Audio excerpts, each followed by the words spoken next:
अस्सलाम वालेकुम viewers, welcome back to my channel. तो आज मैं ऑनसेट इंजेक्शन के बारे में बात करने लगी हूँ, जो आम तौर पर उल्टी और नौज़िया को कंट्रोल करने के लिए डॉक्टर की सलाह से यूज़ की जाती है, ख़ास तौर पर ऑपरेशन के बाद कीमोथेरेपी के दौरान या प्रेगनेंसी में सिवियर वॉमिटिंग के केसेस में दी जा सकती है, अगर डॉक्टर मुनासिब समझे। इस इंजेक्शन में अक्सर ऐसा इंग्रेडिएंट होता है जो दिमाग में उन सिग्नल्स को ब्लॉक करता है जो उल्टी का सबब बनते हैं, जिससे पेशेंट को बेहतरी महसूस होती है और डिहाइड्रेशन का रिस्क कम होता है। ऑनसेट इंजेक्शन हॉस्पिटल, क्लिनिक या ट्रेन मेडिकल प्रोफेशनल के ज़रिए लगाई जाती है और इसकी डोज पेशेंट की एज, वेट और मेडिकल कंडीशन के मुताबिक डिसाइड होती है। इस दवा को बिना डॉक्टर के मशवरे के यूज़ नहीं करना चाहिए, क्योंकि हर पेशेंट के लिए ये सूटेबल नहीं होती। कुछ लोगों को इसके बाद हल्का हेडेक, चक्कर, थकन, कॉन्स्टिपेशन या इंजेक्शन वाली जगह पर हल्का दर्द महसूस हो सकता है, जो अक्सर टेम्परेरी होता है। अगर इंजेक्शन के बाद एलर्जी, सांस लेने में मुश्किल, बहुत ज़्यादा कमज़ोरी या दिल की धड़कन में अनयूजुअल तब्दीली महसूस हो तो फ़ौरन डॉक्टर से रब्ता करें। जिन लोगों को लिवर की प्रॉब्लम हो या हार्ट डिज़ीज़ या किसी मेडिसिन से एलर्जी हो, उन्हें पहले डॉक्टर को ज़रूर बताना चाहिए। ऑनसेट इंजेक्शन को सिर्फ प्रेस्क्राइब पर्पस के लिए यूज़ करना बेहतर होता है, ताकि पेशेंट को सेफ़ और इफ़ेक्टिव ट्रीटमेंट मिल सके और अननेसेसरी साइड इफ़ेक्ट से बचाया जा सके। ये मेडिसिन एक एंटीमेटिक दवा है जो ज़्यादातर उन पेशेंट्स को दी जाती है जिन्हें उल्टी या नौज़िया की शिकायत हो।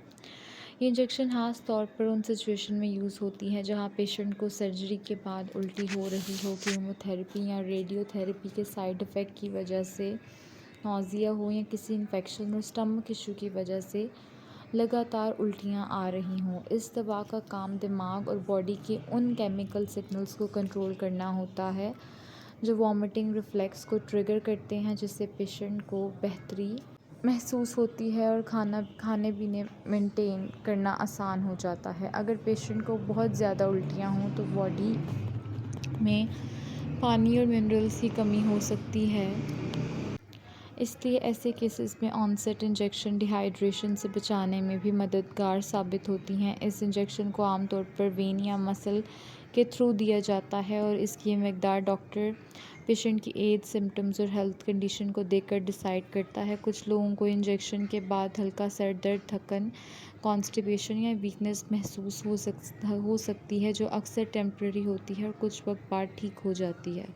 हर मेडिसिन की तरह इसके भी कुछ प्रिकॉशंस हैं, इसलिए जिन लोगों को liver disease, heart rhythm problem है, लो पोटेशियम या किसी मेडिसिन से एलर्जी है, उन्हें डॉक्टर को पहले बताना चाहिए। प्रेगनेंसी और ब्रेस्ट फीडिंग के दौरान भी कोई मेडिसिन बिना मेडिकल एडवाइस के यूज़ नहीं करनी चाहिए। ऑनसेट इंजेक्शन को सेल्फ मेडिकेशन के लिए यूज़ करना सही नहीं होता, क्योंकि हर नौज़िया या वॉमिटिंग की वजह सेम नहीं होती और कभी कभी अंडरलाइंग डिज़ीज़ का प्रॉपर ट्रीटमेंट भी ज़रूरी होता है। अगर पेशेंट को इंजेक्शन के बाद अनयूजुअल सिम्टम जैसे सांस लेने में मुश्किल, सिवियर एलर्जी, चेस्ट पेन या बहुत ज़्यादा वीकनेस महसूस हो तो फ़ौरन मेडिकल हेल्प लेनी चाहिए।